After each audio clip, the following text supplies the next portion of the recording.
I have a question about Ukraine too, and U.S. troops training Ukrainians on the Howitzers and the radar systems. We've heard that that training could start this week.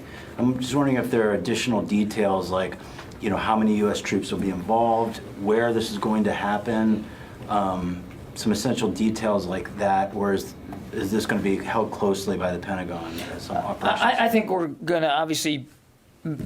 So let me back up.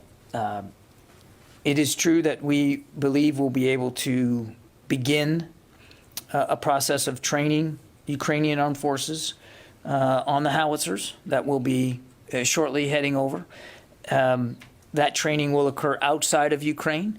It'll be more of a train the trainers kind of environment. So it'll be a small number of Ukrainians that will be trained on the Howitzers, and then they'll be reintroduced back into their country to train their colleagues.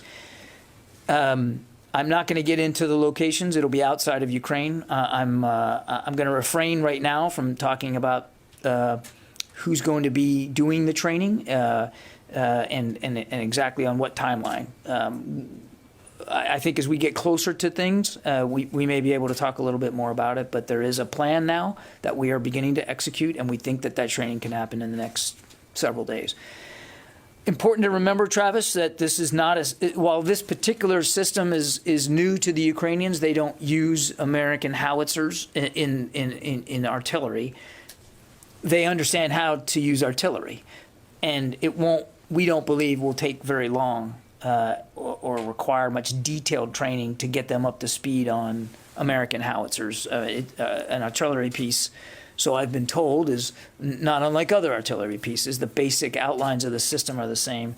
We'll just have to get them up to speed on the particulars of our howitzers. These are 155 howitzers. The Ukrainians typically use 152. It's a different caliber, but it doesn't mean that it's going to be overly laborious to get them up to speed on this. And I think, again, we'll be able to get this training done, at least the first round of it, in the next several days. And if I could just follow up, obviously the battlefield is very fluid with Mariupol and what's happening in Donbass.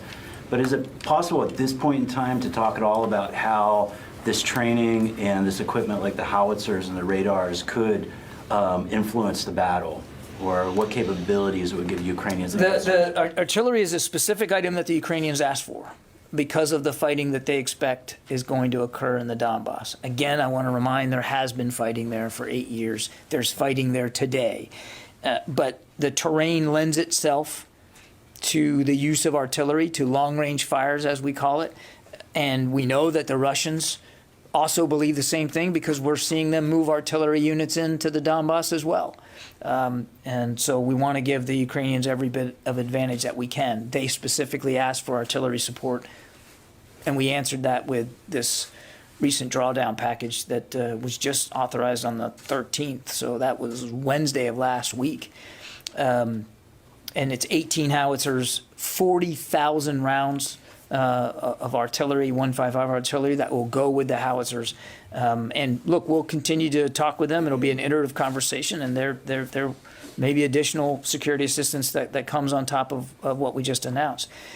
You didn't ask this, but I think it's important to also point out that that authorization from the president was on the 13th. The execute order was issued on the 14th, and on the 15th, 2 days later, the first shipment started arriving in the theater of stuff from that $800 million drawdown package. Now, again, I'm not going to get into the inventory list and exactly what was on that first shipment, but that is unprecedented speed. 48 hours after authorization from the president, first plane was on its way. And there have been subsequent shipments since then, almost a half a dozen, as you and I speak here today, have already arrived in the region.